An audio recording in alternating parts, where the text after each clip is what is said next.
Okay, this is just a quick video, just a 5-minute video, just to really summarise some of the economic benefits of economic growth. And we talked a little bit about these on Friday, just to give you a bit of a recap. So first of all, the first benefit of economic growth is economic growth helps to create extra jobs and helps to lower the unemployment rate.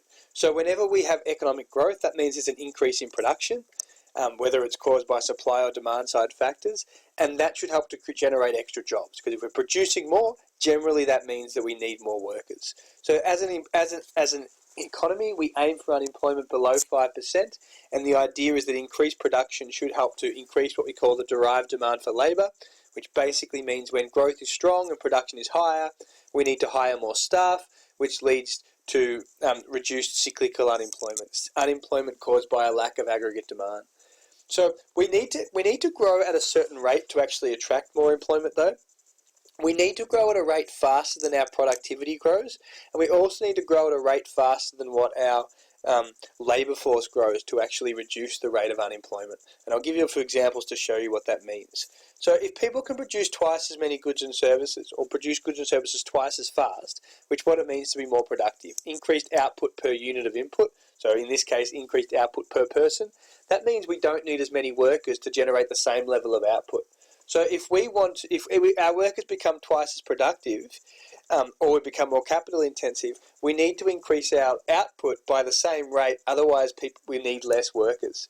So growth is important so that any increases in growth outweigh productivity, so we actually need more workers. So what I mean by that is if you've got two employees, one that can make 10 things per hour, one can make 15, and the other employee makes 10, let's say it's houses, and then in the next year, employee 1 doubles their output, employee 2 doubles their output. Unless we can increase production, there's no need for employee 3 to do anything, because we've got 50 units of output compared to in the first year we had 35. If we weren't growing, if we didn't actually need any more products, then we wouldn't actually have work for as many people. So it's really important that growth exceeds growth in productivity. We talked about unemployment a bit in class. Just a reminder that to be unemployed, you have to be actively seeking work. So you're not unemployed if you're not looking for work.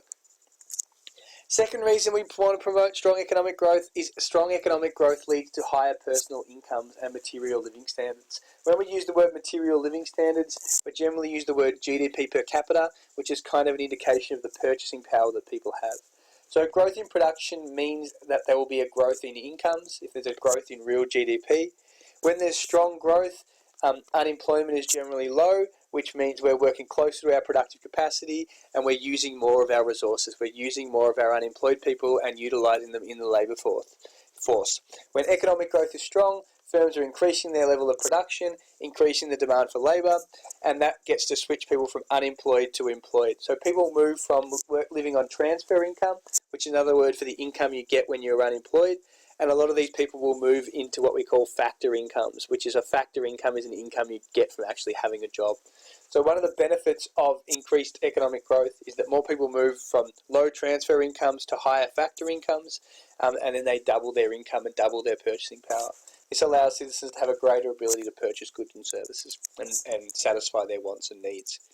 Another benefit of economic growth is it improves the government's ability to provide essential services. So when we grow faster, the government collects more revenue. They collect more revenue from GST because people spend more, income tax because more people have a job, and company tax because firms are making more money because of the more demand.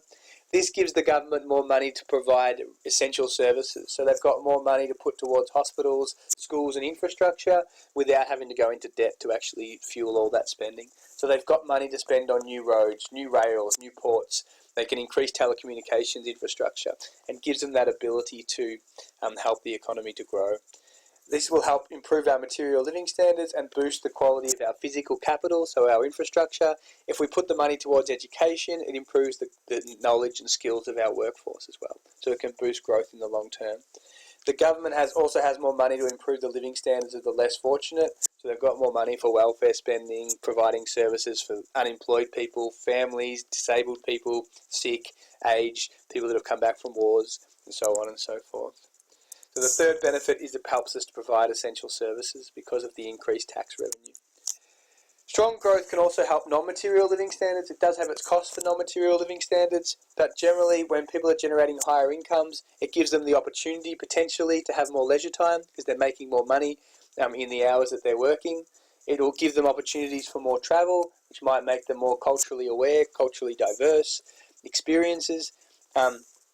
Gives the government more revenue to tackle environmental problems. So not only does it give us rich experiences, but it may make us more environmentally friendly.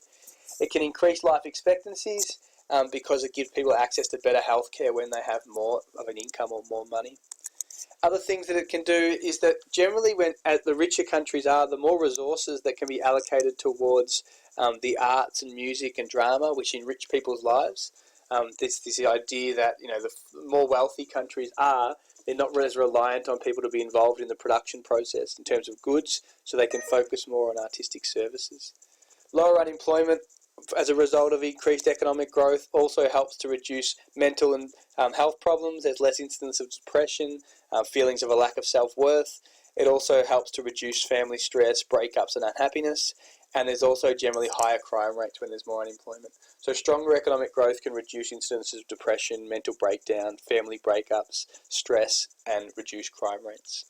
That's all.